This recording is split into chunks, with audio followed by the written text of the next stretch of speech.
토요일 새벽기도 나오신 성도님들을 예수님의 이름으로 환영하고 축복합니다. 오늘 하나님 말씀은 예루살렘을 떠나지 말고 라는 제목으로 사도행전 1장 1절부터 14절 말씀을 전하도록 하겠습니다. 데오빌러여, 내가 먼저 쓴 글에는 무릇 예수께서 행하시며 가르치시기를 시작하신부터 그가 택하신 사도들에게 성령으로 명하시고 승천하신 날까지의 일을 기록하였노라. 그가 고난받으신 후에 또한 그들에게 확실한 많은 증거로 친히 살아계심을 나타내사 40일 동안 그들에게 보이시며 하나님의 나라의 일을 말씀하시니라. 사도와 함께 모이사 그들에게 분부하여 이르시되 예루살렘을 떠나지 말고 내게서 들은 바 아버지께서 약속하신 것을 기다리라. 요한은 물로 세례를 베풀었으나 너희는 몇 날이 못되어 성령으로 세례를 받으리라 하셨느니라. 그들이 모였을 때 예수께 여쭈어 이르되 주께서 이스라엘 나라를 회복하심이 이때니까 하니 이르시되 때와 시기는 아버지께서 자기의 권한에 두셨으니 너희가 알 바가 아니요 오직 성령이 너희에게 임하시면 너희가 권능을 받고 예루살렘과 온 유대와 사마리아와 땅 끝까지 이르러 내 증인이 되리라 하시니라. 이 말씀을 마치시고 그들이 보는데 올려져 가시니 구름이 그를 가리어 보이지 않게 하더라. 올라가실 때 제자들이 자세히 하늘을 쳐다보고 있는데 흰옷 입은 두 사람이 그들 곁에 서서 이르되 갈릴리 사람들아 어찌하여 서서 하늘을 쳐다보느냐. 너희 가운데에서 하늘로 올려지신 이 예수는 하늘로 가심을 본 그대로 오시리라 하였느니라.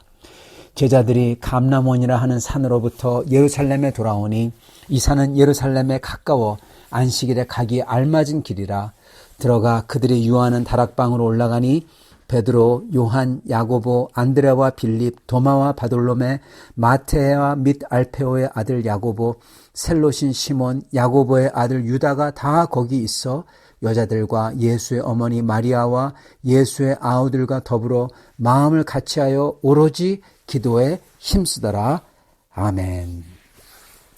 네, 오늘 이 사도행전 첫 부분입니다. 오늘 제목은 예루살렘을 떠나지 말고입니다. 여러분, 예수님께서 예루살렘을 떠나지 말고 그렇게 말씀을 하셨습니다. 왜 그러셨을까요? 왜냐하면은 성령이 임해야 되기 때문에 그렇게 답을 하시면은 성령이 예루살렘에 있어야만 임하나요? 네. 왜 예루살렘을 떠나지 말고 내게서 들은 바 그것을 기다리라 그렇게 말씀하셨을까요? 이거의 사실 힌트는 주님께서 말씀하신 예언입니다. 이건 명령이 아니에요. 오직 성령이 너희에게 임하시면 너희가 권능을 받고 예루살렘과 유대와 사마리아 땅끝까지 이르러 내 증인이 되리라. 되어라가 아니라 되리라입니다. 저절로 될 거다. 그러니까 여기서 떠나지 말고 성령을 기다리라. 그렇게 말씀하신 거죠. 놀라운 역사가 하나님의 힘으로 이루어진다는 겁니다.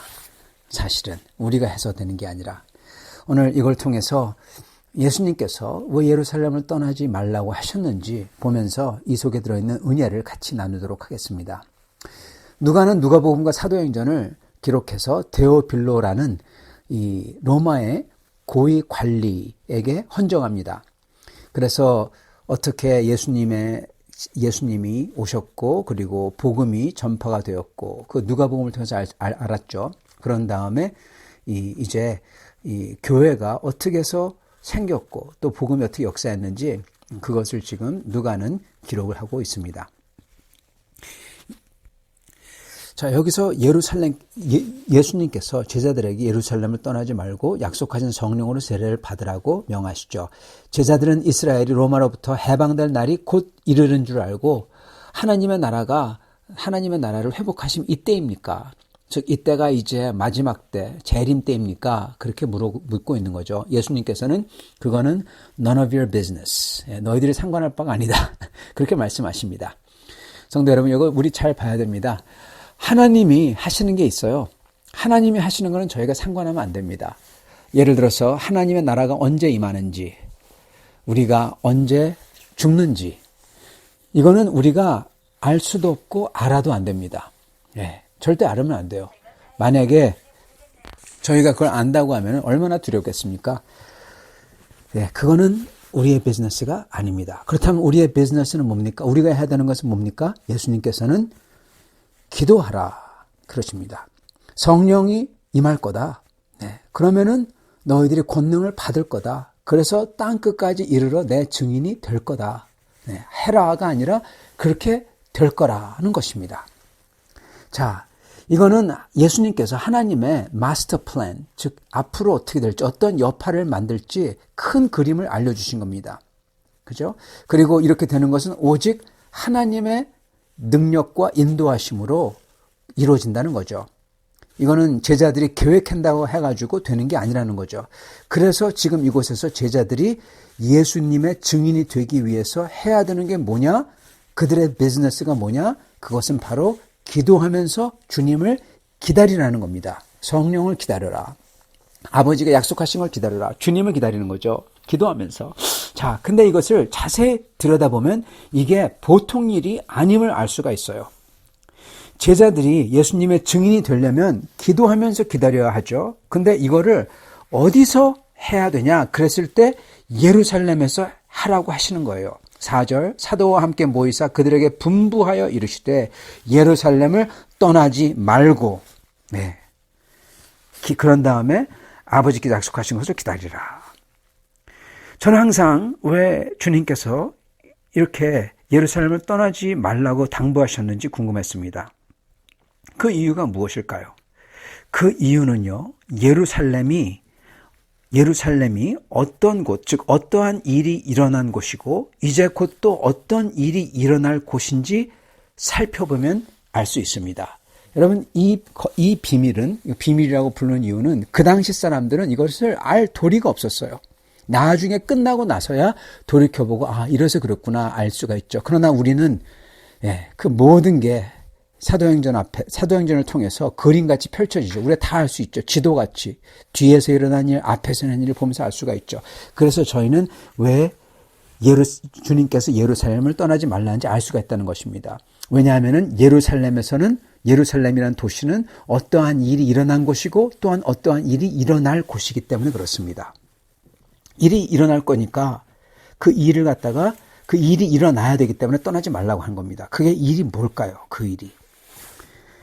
예루살렘은요, 다른 것보다도 지금 현재 중요한 거는 이 도시는 물론 성전도 있고 그러지만은 그게 중요한 게 아닙니다. 예수님에 대해서, 제자와 교회에 대해서 이 예루살렘은 어떤 도시냐? 힘과 권력을 가진 유대 지도자들이 있는 곳이에요. 그들은 예수님을 십자가에 못 박았습니다. 즉 예루살렘은 예수님을 죽인 세력의 그 권력의 소굴이에요. 그러므로 제자들도 당연히 잡아 죽일 수 있는 세력의 소굴이라는 겁니다. 그리고 이 소굴에서 기도하며 기다리라고 하시는 거예요. 땅끝까지 가서 주님을 증거하기 전에 먼저 그런 땅끝보다 더 위험하고 더 무시무시한 곳이 바로 예루살렘이라는 거예요. 왜요? 종교 지도자 세력의 소굴이기 때문에 여기서 기도하며 기다리라는 겁니다. 여러분 이제 좀 감이 오시겠습니까? 땅끝까지 가서 주님을 증거해야 되는데 어려움이 많겠죠. 근데 사실은 예루살렘에서만큼 어렵지 않다는 겁니다. 지금 주님은 제자들을 트레이닝 시키고 있어요, 여러분. 그죠? 이곳이 무시무시한 곳이에요. 이곳에서는 정말 잡아 죽임당할 수가 있어요. 그러시면서 여기서 기도하며 기다려라. 그렇게 할 때 주님께서 약속하시는데 그렇게 할 때 성령이 곧 오셔서 세례한다는 겁니다. 여러분 이 연관성을 봐야 됩니다. 무시무시한 곳에서 예루살렘에서 기도할 때 기다릴 때 성령이 임재한다. 예루살렘은 그 당시 그 어느 것보다도 죽음과 대대적인 핍박의 위협이 도사리고 있었던 곳이었습니다. 그리고 사실은 그 죽음과 대대적인 핍박이 도화선이 되어서 우리가 사도행전을 역사를 이제 아니까 그 핍박이 대대적인 핍박이 도화선이 되죠. 특히 스데반이 증거한 다음에 스데반을 돌로 쳐 죽이고 그런 다음에는 그 핍박이 도화선이 되어서 완전히 교회를 핍박하기 시작합니다. 대대적인 핍박이 일어나죠. 그래가지고 사도 바울이 나중에 된 사울 같은 사람이 크리스찬들을 체포하고 말이 아닙니다. 그게 쉽게 얘기하면 빵 터진 거예요. 그래서 성령 충만한 크리스찬들이 온 세계로 터져서 나갔던 겁니다. 도망쳐 나간 거예요. 터져 나간 겁니다. 그때를 위해서, 그 일을 위해서, 그 일이 일어나는데 그러기 전까지 성령 충만해져 있어야 한다는 거예요.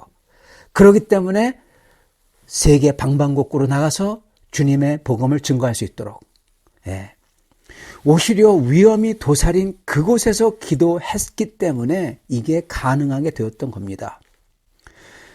이건 역사를 뒤돌아보기 때문에 알 수가 있는 거죠. 그 당시 성도들은 도저히 알 수가 없는 비밀이죠. 왜 이것을 주님께서 일일이 설명해 주시고 계획을 알려주시지 않았을까요? 왜냐하면 알아도 도움이 되지 않기 때문에 그렇습니다. 더군다나 오직 이걸 몰라야지 전적으로 기도하기 때문에 그렇습니다, 여러분. 그리고 전적으로 기도해야지만 성령의 충만함이 이루어지고, 성령의 충만함이 이루어져야 이제 온 세상으로 터져 나갈 준비가 되는 겁니다. 만약에 이 계획을 미리 다 알았다면, 머리로 알았다면 이러한 전적인 기도와 간구를 하지 않았을 거예요, 여러분. 그러므로 충만함도 없을 거고, 그러므로 이러한 일이 일어났을 때 온 세상에 퍼져나가 증거하는 사람이 못 됐을 겁니다. 주님의 뜻이 이루어지지 않았을 거예요. 여러분, 아이러니하지만 이렇게 핍박하는 세력의 소굴에서 기도했었기 때문에 전적인 기도를 했었고, 그러므로 성령의 충만함을 입었던 것입니다. 이것 때문에 주님은 예루살렘을 떠나지 말라고 했던 거예요. 성도 여러분, 저희도요, 지금 우리의 삶에서 이해 안 되는 것들이 있을 때, 어려운 것도 있을 때, 어려우면 어려울수록 왜 이런 악의 소굴을 그냥 하나님이 놔두실까? 왜 핍박하는 이러한 세력의 소굴에 나를 이렇게 방치할까? 이렇게 어려움과 고통 가운데 나를 놔두실까? 이해가 안 될 겁니다.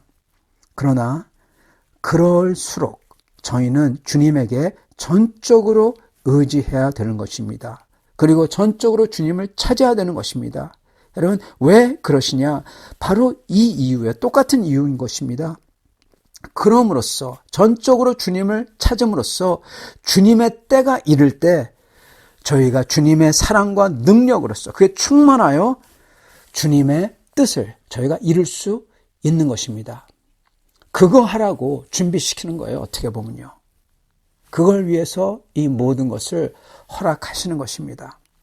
그래서 저희는 힘들다거나 괴롭다거나, 그래서 저희가 있는 곳, 그 소명을 버리거나, 공동체를 떠나거나, 가정을 버리거나, 그리고 우리의 배우자를 버리거나 그러지 않는 것입니다.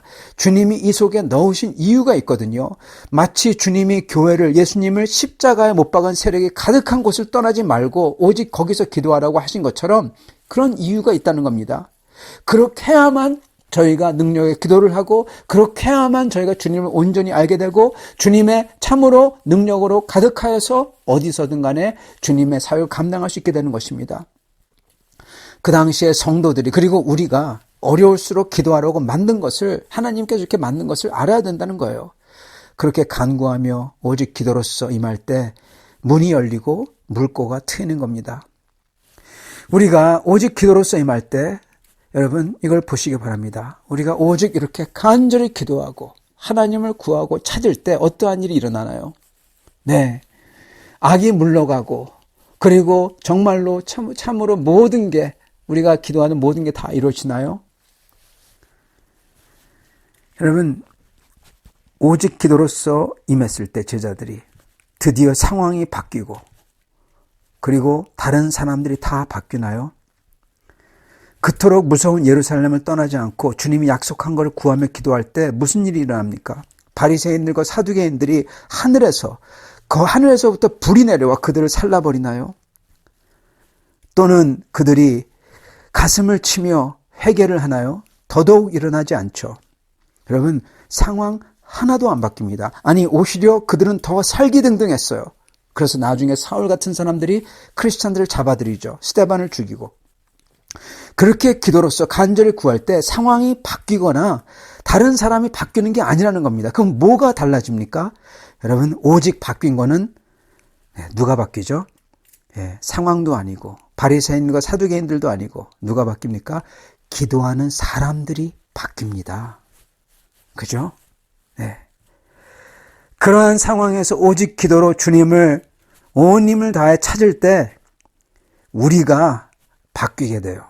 내가 회개하게 되고, 내가 예전에 안 보이던 게 보이게 되고, 내가 예전엔 두려웠다면 두려움이 없어지고, 의심이 있었다면 확신이 생기고, 그리고 낙심했다면 소망과, 그리고 하나님의 능력이 생기고, 그리고 마음이 차가웠다면 뜨거운 사랑이 충만하게 되는 겁니다. 그렇기 때문에 주님의 복음 전파를 감당할 수 있는 사람으로 변화한다는 거예요. 바로 이게 여러분 크리스찬들이 기도할 때 주어지는 하나님의 기도 응답인 겁니다. 이게 성경적인 기도 응답이에요. 물론 하나님이 그에 맞춰서 다른 것도 해주시지만 가장 중요한 것은 다른 게 아니라 기도하던 이 제자들이 바뀌는 것입니다. 제자들은 모여서 마음을 다 같이 모여 마음을 정말 합하여 같이 기도합니다. 제자들은 자기들이 지내던 타락방에 모여요. 그것은 제자들뿐 아니라 예수님을 따르던 모든 사람들, 그 여인들도 같이 있었어요. 이 사람들의 마음 가운데서는 앞으로 일어날 두려움도 아마 많았을 겁니다. 대부분 두려움이 꽉 차 있었을 겁니다. 그러나 그들은 오로지 기도에 힘썼고 기도하는 가운데 마음을 합하여 같이 연합하고 하나가 될 수 있었습니다. 모든 게 달랐어요. 그러나 하나가 될 수 있었어요. 예수님의 그 사명을 위해서 기도하는 사람들이 같이 이렇게 기도할 때 주님께서 그들의 마음을 합해 주시고 성령님이 역사하시고 그리고 주님의 복음 사역에 복음의 전파에 동역자로서 쓸 수 있도록 저희를 세워주시는 겁니다. 사랑하는 성도 여러분, 비록 지금의 환경이 힘든 예루살렘, 무서운 예루살렘 같을지라도 그 있는 곳에서 기도에 힘쓰며 그것도 다 같이 마음을 합하고 힘을 실어서 같이 기도하며 주님의 뜻과 나라를 간절히 구할 때 놀라운 일이 생기는 겁니다. 그것은 어떤 상황과 어디에 가서도 주님의 증인으로 살 수 있는 믿음과 기쁨과 능력과 사랑과 이 변화가 일어난다는 거예요. 나에게 그리고 우리에게. 그래서 어떠한 땅 끝으로 가든지 증인으로 살 수 있다는 겁니다. 그리고 이거는 오직 이 모든 힘든 환경 속에서 주님의 말씀에 순종하여 주님을 간절히 찾은 기도로 함으로써 이게 일어나는 것입니다. 이게 바로 증인이 되는 삶의 첫걸음이요 핵심인 것입니다. 사랑하는 성도 여러분, 이 핵심된 것을 저희도 해서 저희가 있는 곳에서 주님의 증인으로 온전하게 준비되고 변화되는 역사가 있기를 예수님의 이름으로 축원합니다. 같이 기도하겠습니다. 주님, 감사와 찬양을 드립니다. 주님께서 어떻게 제자들을 훈련시키시고 제자들에게 주님께서 기도하라고 그리고 예루살렘을 떠나지 말고 거기서 주님을 찾으라고 하심으로써 어떻게 주님께서 그들을 성령 충만하게 하시고 그들을 변화시키시고 주님의 증인으로서 쓰임받을 수 있도록 영원한 하나님의 나라에 합당한 백성으로서 변화시키는지 오늘 저희가 봤습니다. 주님, 저희가 있는 곳에서 주님을 찾게 하여 주시옵소서. 주님을 간절히 찾을 때 주여 그 무엇보다도 주님의 성령으로서 주님 내가 변하는 것을 보게 하여 주시옵시고 그리고 주님의 뜻이 저를 통해서 이루어지는 것을 또한 보게 하여 주시옵소서. 감사합니다. 그렇게 하실 주님을 믿사오며 우리 주 되신 예수 그리스도 받들어 기도드리옵나이다. 아멘.